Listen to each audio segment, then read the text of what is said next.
Welcome. Hello, internets. We're the Knights of the Drunk Watch, and we are here tonight for our regularly scheduled Sunday evening movie nights. We are here tonight to discuss Stephen King's It Chapter 2, which we all just saw yesterday.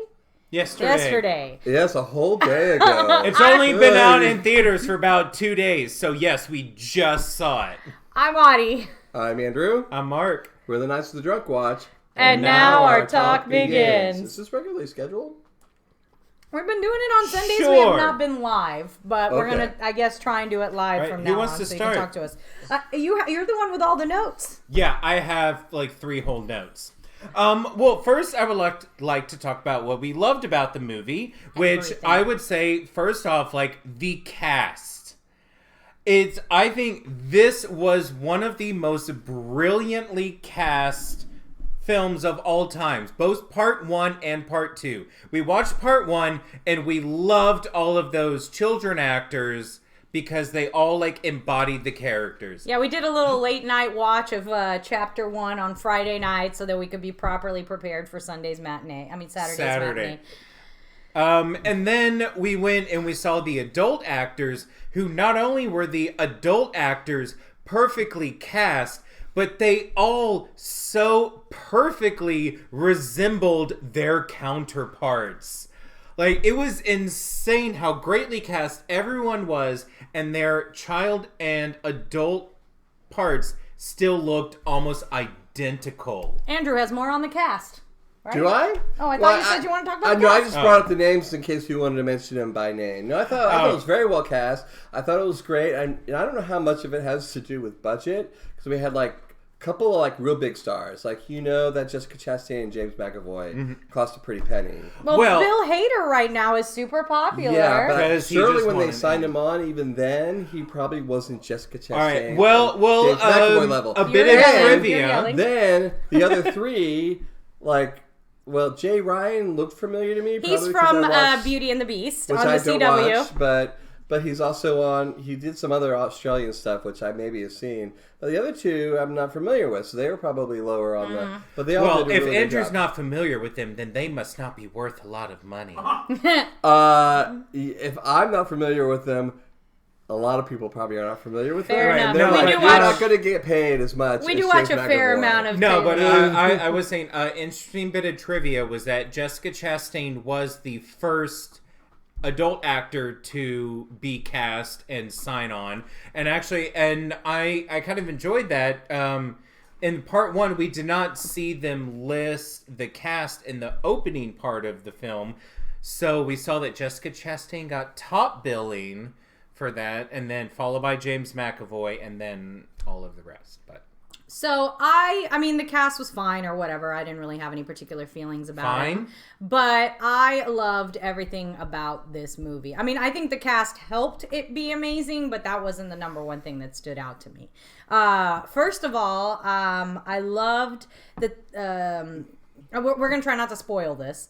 I really loved the humanity that was brought to these characters, because in essence, this is a horror movie about a horror thing. But the material is so there's so much of it. yeah, do you that material? Fun bit of trivia: a regular book is roughly 80,000 words. This book is 450,000 words. So it's almost 1,050 pages. It's almost 8 times the length of a regular book. So there's an insane amount of information in here for all of these characters. And I feel unlike the miniseries, sorry, I know we all love the miniseries, but unlike the miniseries, there was such a realism to these characters that I wasn't just oh, I'm in a horror movie. They were dealing with their own personal fears. It was very evident. They still managed to keep it comedic. I think there was a lot of different elements more than just the horror. There was, yeah, well, you say comedic. I think there was a good amount of humor within it, and not just talking about Bill Hader saying fun, silly things. But it was a good amount of, yes, there are some very scary scenes in there when they are being terrorized, but then it is followed by just a couple lines of dialogue that just make you go, just kind of chuckle, and that it lightens the mood. And then it'll be followed by a very terrifying scene. So it had a good amount of lifting you up out of that horror here and there. Yes. Okay. I loved the way they treated Pennywise in this one. I was trying to kind of comprehend where they were coming from because he was playing the old lady's dad in it. I mean, we've seen that in the trailer, so that's not really a spoiler. But like the circus dad, they had him in there for like a minute, and I thought we were going to get a little bit more information on that, but like we really didn't. Nope. And that's part of my too. Audio went down the whole thing. Oh, we're going to see a little bit of 1927. We're going to see a little bit of this. We're going to see a little bit of that, and we know. All the little bits we got were that short period of time in the summer where they all kind of went their own way because they had a fight. But I did like that sort of like we say, subverting the narrative. I like the fact that we thought, oh well, everything that has happened and we know the whole story. But I like that all of a sudden they're like, no, you don't. And what was left in that little time period there where they were all alone, because in the first movie they deal with a lot of their childlike Which fears. time period? You need to specify. So they basically, the flashbacks in this movie, and I don't think this is necessarily a spoiler, but the flashbacks in this movie that feature the children are designed specifically to fit in between the time when they went to the house on Neibold Street and Eddie broke his arm. Yeah, and they had that big fight. And they had the big fight where they all split up to the moment that Beverly is taken and they all come back together. During that time period is where we're getting all of the information. They still had a bit more... all the new information. And I think that what's great about them keeping that part in the second movie is in the first movie, it was a lot about children dealing with their childlike fears. The lepers, the clowns, all of that. Whereas within that time period where they kind of like lost their innocence basically, and during their adult, they're dealing with very adult fears. They are dealing with, I don't want to specify too many of them because those are spoilers, but each one of them is dealing with a much bigger fear, which is, I think, what makes Pennywise so much more terrifying in this adult version. It's sort of how the certain aspects of their childhood fear has affected them throughout the rest of their lives. Mm-hmm. Yes? Okay, so highlights of the film for me. I mean, I agree with pretty much everything that Adi and Marcus said. That's a great cast. For me personally, the big highlight of the film was the treatment of Richie's character. Me too. I didn't want to go too far. Yeah, I don't want to spoil it, but especially for me as a nerdy kid growing up in the 80s, of a certain nerdiness, let me just say, Richie's character really spoke to me, and I really understood. And it's based specifically in the book. Mm-hmm. This is something that is specified. There is a specific scene. Again, we won't spoil it, but so we were sitting next to each other in the movie theater. We both have read the book. Also, but granted, I read this book back in the 90s when I was a teenager, the same age as these kids were in part 1. I read it earlier this year. Of that. But pretty much the opening scene, because let's face it starts with an opening death.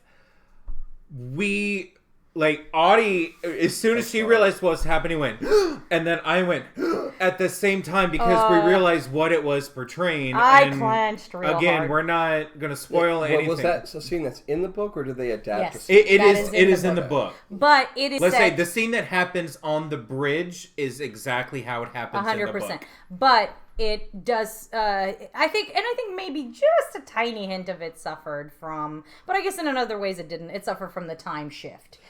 Yeah, but yes, I can see why you would think that, but also still with the small town, that's true. That's true. Especially with the small town like that. Yeah, I agree. But it did. I mean, in the book, it is written specifically in the 80s, and the language that is used in there is very different, and the things that they're referring to are different than what you can use nowadays. Right. Also, fun fact: the bully in that scene plays a gay man in The Animals in the TV show. Fun.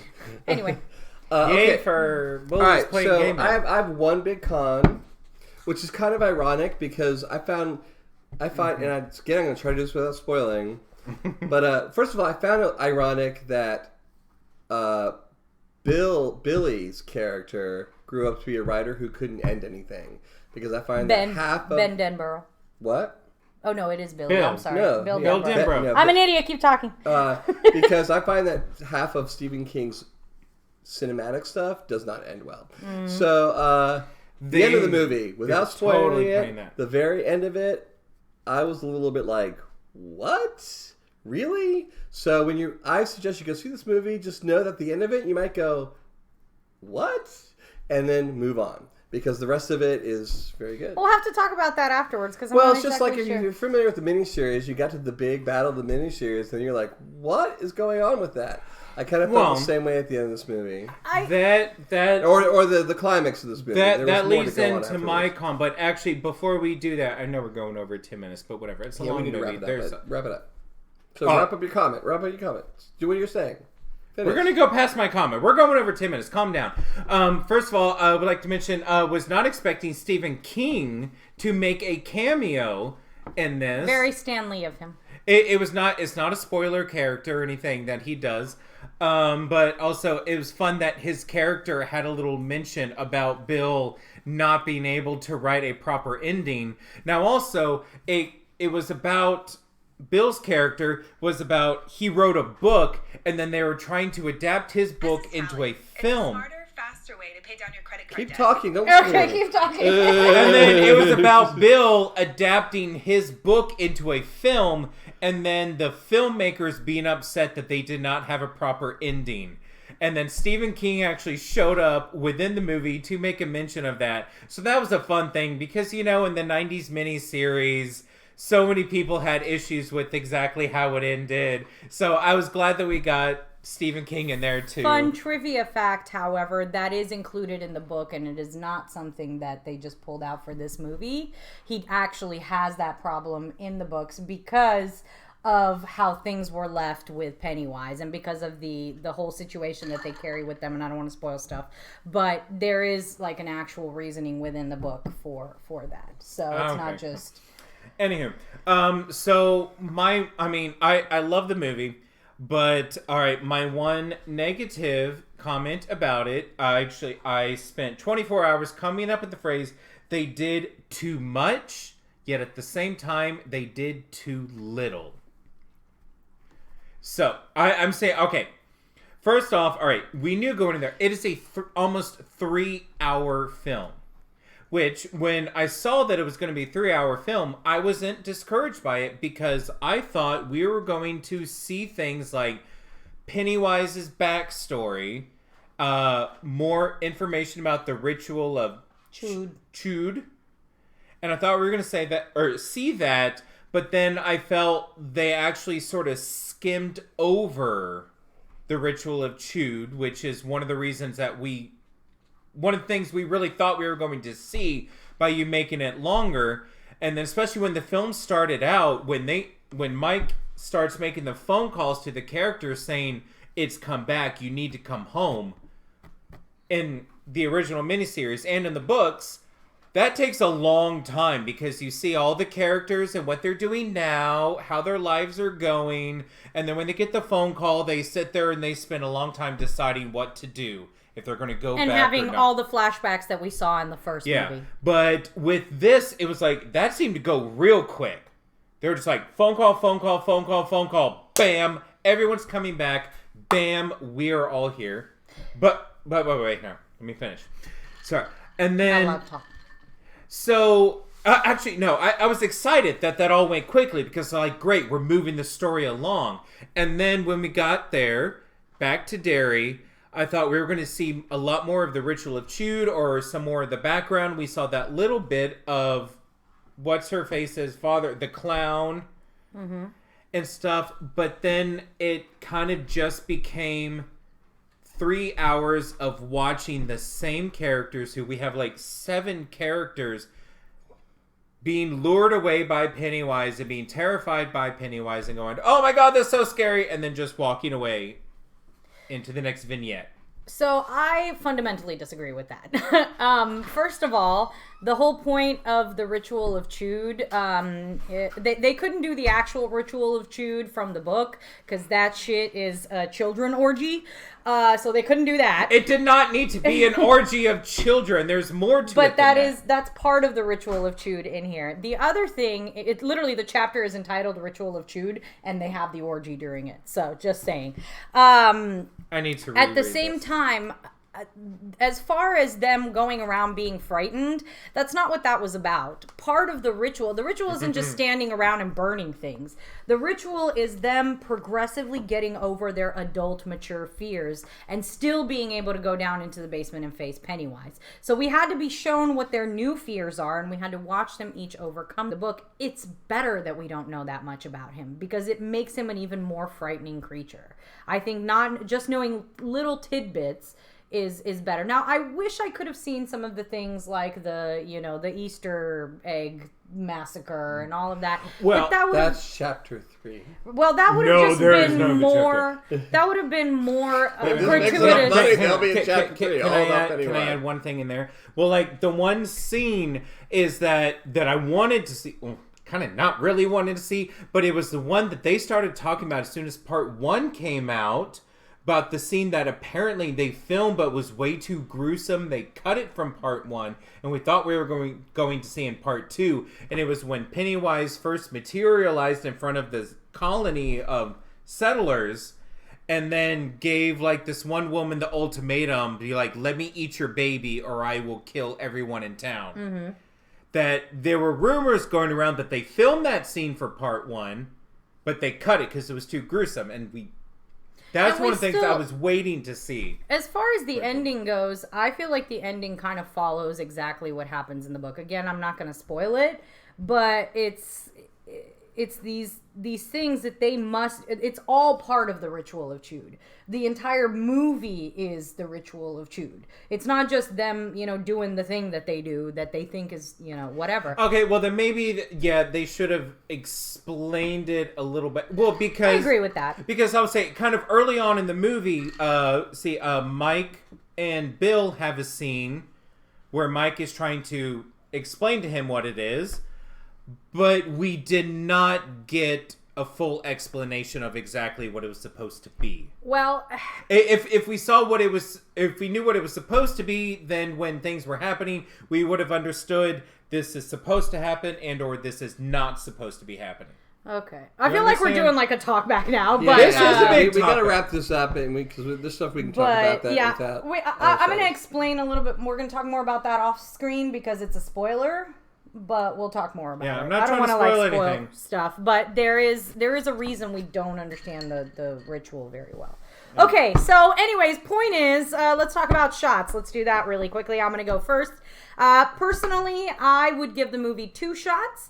First of all, I thought it was phenomenal. It was amazing. We always give 1 shot to start out the movie. The only thing is the movie's 3 hour long, so about halfway through, you're probably going to want another one just to keep your buzz on. I didn't want to take extra shots because I was afraid I'd have to pee during the movie. And you don't want to miss stuff. But actually, I agree. I would say 3 shots.